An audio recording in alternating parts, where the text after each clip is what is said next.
Amigos de hablahispana.com, estoy fuera de mi sede normal de grabación porque tengo la maravillosa oportunidad en este momento de tener unos minutos con el corresponsal periodista internacional desde Ecuador, Gustavo Ortega.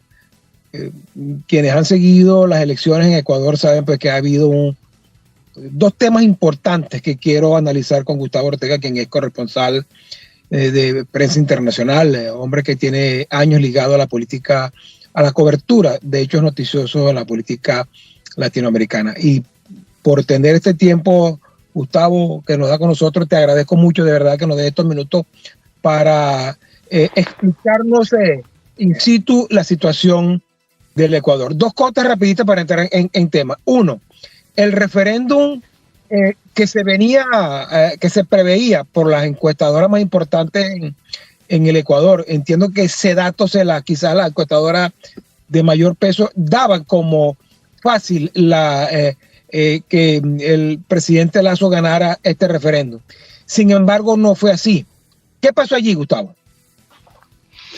Bueno, muy buenos días para ti, Tony, y para tu audiencia. ¿Qué es lo que ha pasado? Bueno, en principio, tal y como tú lo dices, las encuestadoras afirmaban que por un gran margen la reforma constitucional propuesta por el presidente de la República, al cual se ofrecían 8 reformas y enmiendas a través de 8 preguntas a la constitución de este país, bueno, bien ha sido totalmente adverso los resultados que pronosticaban las encuestadoras. En algunas básicamente se han tenido que disculpar, en otras han dicho específicamente que no saben qué es lo que ha sucedido, pero la realidad es que los resultados electorales demuestran que la reforma constitucional propuesta por el presidente de la República ha manejado una tendencia al no, ha perdido el Ejecutivo Nacional la reforma constitucional propuesta, y hasta el día de hoy, a esta hora que estamos hablando, con un porcentaje del 97% de escrutinio de los resultados, el no es la tendencia que se mantiene, y el presidente de la República ya ha reconocido que ha perdido la reforma. Lo reconoció anoche en un discurso que dio, que por cierto lo seguí, y fue un discurso, si no derrotista, un discurso que se le veía, que se sentía pues que no entendían el porqué. Mi apreciación, Gustavo, tú que estás allá, quiero no escuchar, por supuesto, tú como periodista de información nos puedes más informar que opinar, pero sí cuando tú sometes a una población, no solamente en el Ecuador, en cualquier parte, cuando tú sometes a una población a un referéndum, yo siento que tú vas más allá de eso. Un referéndum se convierte en un plebiscito para quien gobierna. Eso ha ocurrido en Latinoamérica en muchas partes. De manera que se juega cuando un gobernante plantea un referéndum, no solamente se plantea unas preguntas, sino que se plantea, es un tema plebiscitario, porque da la oportunidad al votante de ir más allá, de votar, no sé bien si por las preguntas de un referéndum, sino de plebiscitar la gobernabilidad que ha tenido esa persona. ¿Tú no crees que pudo haber ocurrido eso? Bueno, para poder hablar de eso y bueno, poder separar cuál fue el tono del discurso del presidente de la República, hay que conocer cuál es el entorno que está pasando en este país, por lo menos. Unos días antes de que concluyera la reforma constitucional, la campaña específicamente, el propio Ejecutivo Nacional aseguraba que la reforma constitucional no iba a convertirse en un plebiscito ni una evaluación de la gestión del presidente de la República. Pero ¿qué es lo que pasa? Parece que ocurrió. Por eso intento explicarte qué es lo que está pasando. Efectivamente, se ha convertido en un termómetro de la gestión presidencial. En este momento, el presidente de la República, según las propias encuestadoras, indican que la aprobación del presidente de la República se mantiene entre un 25 y 30% de aceptación. ¿Cómo se manejó la campaña electoral en este país? El Ejecutivo Nacional separó la reforma constitucional directamente en la relación con el presidente de la República, algo totalmente contrario que se vio el día de la elección. El presidente de la República es quien va personalmente al Consejo Nacional Electoral y promueve la consulta popular, llamando a votar y efectivamente para llamar a que los ecuatorianos tomaran una decisión. ¿Qué es lo que ha pasado? Bueno, también debe tomarse en cuenta que los resultados electorales han sido adversos. El discurso del presidente, como tú lo habías dicho, si bien él llama a un acuerdo nacional, que es básicamente lo que podemos sacar ahí como noticia luego de su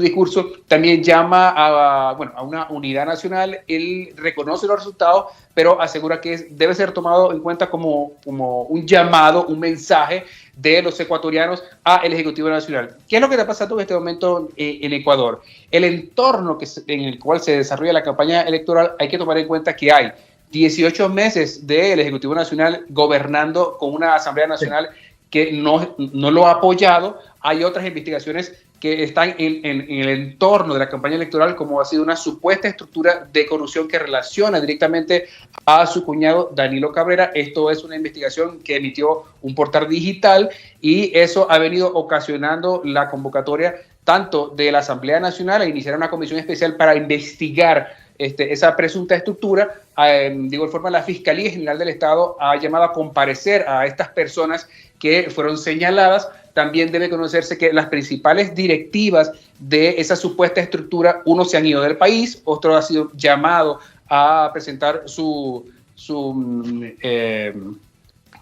a comparecer ante la Fiscalía General del Estado. De igual forma, el Ejecutivo Nacional en principio lo negó, pero luego fue tomando acciones como pedir la renuncia de sus principales gerentes de las empresas públicas. Son un aproximado de 14 empresas públicas. Entonces, todo ese contexto es, de igual forma, esa coyuntura entre asamblea-gobierno. Está el tema de la seguridad en este país. Ecuador maneja un alto índice de inseguridad en este país, inclusive la Organización de Naciones Unidas asegura que el promedio país sobrepasa el nivel de muertes violentas por sobre la región. Ecuador ha sido uno de los países que ha incrementado sus niveles de muerte de violencia por sobre la región. Estamos hablando que el promedio de la región... Una encuesta que salieron anteayer, que corroboran eso que tú estás diciendo, de la ONU. Sí, específicamente la ONU hablaba que el porcentaje de muertes violentas en la región era de 17%, aproximadamente 17 por cada 100.000 habitantes, mientras que Ecuador ha sido el único país que ha incrementado inclusive a un 85%, por el cual el promedio de muertes de Ecuador es 25 por cada 100.000 habitantes. Entonces, todo ese entorno que te estoy anunciando se desarrolla en la campaña electoral. ¿Qué es lo que pasa? Bueno, el presidente de la República acepta, como te estoy comentando, la derrota.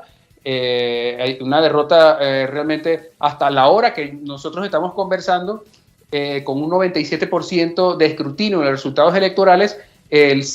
Por lo menos existe una tendencia superior al 50% del no sobre el sí de las propuestas de reforma. Eran 8 preguntas. Bueno, más o menos, para dar un contexto, hablaban de gobernabilidad, autonomía de fiscalía, extradición, selección de autoridades. Más o menos eran las principales propuestas anclas del Ejecutivo Nacional. Sí, Gustavo, fue demasiado, no te quiero comprometer, pero para mí fue demasiado cándido el presidente Lasso y quienes trabajan con él, el pensar que podías deslindar un ejercicio de gobernabilidad con un referéndum, porque lo demuestran además. Sé que tu cobertura y tu análisis son fundamentalmente sobre el referéndum, pero es que se demuestra porque yo decía que Correa vive en el Ecuador. El correísmo tomó las plazas más importantes y eso no lo puedes dejar de soslayo. Tú no puedes seccionar, dividir una encuesta o un referéndum sin tomar en cuenta todas esas cosas que tú estás diciendo y que se demostró, porque la misma gente que votó por el no fue la misma gente que levantó a Correa. Correa vive en Ecuador. Yo lo decía en estos días, Correa sigue vivo porque el correísmo, no físicamente allá, pero el correísmo tomó las plazas más importantes. Bueno, hay que tomar en cuenta que las elecciones, tanto la reforma, todo esto ha venido a reestructurar cuál ha sido el mapa político del país, ¿no? Una de las muestras evidentes que podemos tomar en cuenta es que, bueno, bien, los candidatos afiliados a la Revolución Ciudadana, en el cual su líder es el expresidente Rafael Correa, bueno, básicamente son considerados como los grandes ganadores en estas elecciones. Si uno ve cuál fue la estructura, la reorganización del mapa político en este país, se puede ver que, bueno, los ganadores han sido la Revolución Ciudadana, los candidatos también afiliados a la organización, el Movimiento Indígena Pachacuti, y los perdedores, por así llamarlo, han sido los candidatos del Partido Social Cristiano, que fueron aliados del presidente de la República, y bueno, el partido, creo que es el partido de gobierno, desaparece del ámbito político. ¿Qué es lo que debemos tomar en cuenta? Bien, el presidente de la República el día de ayer, en medio de su discurso, llama a la unidad y un acuerdo nacional. Hay que tomar en cuenta mucho ese discurso y qué va a pasar ahora y las repercusiones del tanto los resultados como el discurso político. Ya el líder del Partido Social Cristiano, Jaime Nebot, y el expresidente de la República, líder por la Revolución Ciudadana, Rafael Correa, le han respondido negativamente sobre ese llamado. Así que bueno, hay muchos comentarios, hay muchas reacciones por parte de la opinión ciudadana, constitucionalistas, analistas en las redes sociales, que hablan, incluso se habla de renuncias, se habla de que el presidente se podría quedar solo, se habla de negociaciones. O sea, en este momento hay un momento de inquietud, de expectativa en el país. No solamente redes sociales, JP Morgan, o la asesora de negocios más importante, plantea que es cuesta arriba, que el gobierno de Lazo entra en barrena y que lo ve muy difícil que llegue hasta el final. Nos quedan 2 minutos, Gustavo. Quiero decirte, quiero que nos expliques, porque uno ve la situación política, entra en crisis la política en Ecuador, porque uno ve la crisis, quizá la de Perú, la de Venezuela, la de Bolivia, y en Ecuador no lo ve uno no la siente tan efervescentemente como la ve en estos sitios. Hay protestas. ¿Tú crees que el señor Lazo le seguirá el mismo camino que siguen los gobernantes actuales, por ejemplo, o que las protestas tomarán la calle en Ecuador? Bueno, si nos vamos directamente a lo que es noticia, a lo que está pasando en el país, se espera que por lo menos la Asamblea Nacional, una comisión especial de la Asamblea Nacional, entregue un informe en los próximos días sobre cuáles son las recomendaciones a seguir por parte de la Asamblea Nacional luego que concluya la investigación de esta presunta estructura de corrupción en el sector público. El movimiento indígena. Disculpa, ¿cómo está la conformación política de Lazo en la Asamblea? ¿Tiene mayoría? ¿Tiene minoría? No tiene mayoría en la Asamblea Nacional. ¿Ni siquiera una fuerza importante? No, nunca fue una fuerza importante y fue en alianza con el Partido Social Cristiano, si no estoy equivocado. Al principio hubo un acuerdo para llevar a la presidencia a la ex presidenta de la Asamblea Nacional. Hubo inmunidad con Pachacuti en este sentido para llevar a la presidenta, pero en este momento hoy día no tiene mayoría.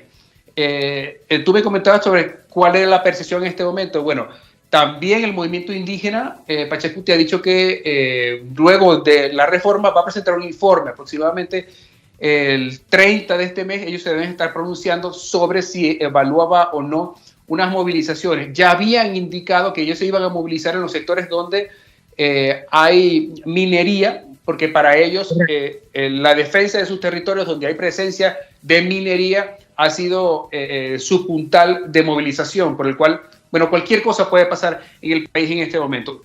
Hay analistas que ya se atreven a anunciar de que la única salida del presidente de la República sería convocar a una muerte cruzada. La muerte cruzada es la figura constitucional que básicamente llama a una disolución de la Asamblea Nacional, llama a la convocatoria de elecciones, a llamar anteriormente a la realización de unas elecciones, y él estaría entonces gobernando por decreto hasta terminar así su mandato presidencial, porque se percibe que el país se mantiene en una expectativa, ¿no? ¿Qué va a pasar con el rumbo político, ¿no? Se ha llamado a este momento a una unidad, a un acuerdo nacional, pero hasta ahora no hay ningún tipo de reacciones más allá de la efervescencia que hay en las redes sociales. Muchas gracias, Gustavo. ¿Algo que quieras añadir que no te haya preguntado? Bueno, se comenta en este momento de que su principal vínculo entre el gobierno y la Asamblea Nacional, el ministro de Gobierno, se comenta en redes sociales de que podría dimitir en el cargo. Se comenta sobre un posible candidato quien ya ha recibido una invitación. Y esto está sucediendo porque luego el discurso del presidente tiene un tono, pero su principal vínculo, el ministro de Gobierno, ya ha asegurado que por lo menos los resultados electorales para él no son considerados como algo muy trágico, en este país. Entonces ya empiezas a ver algún tipo de diferencia entre los discursos, ¿no?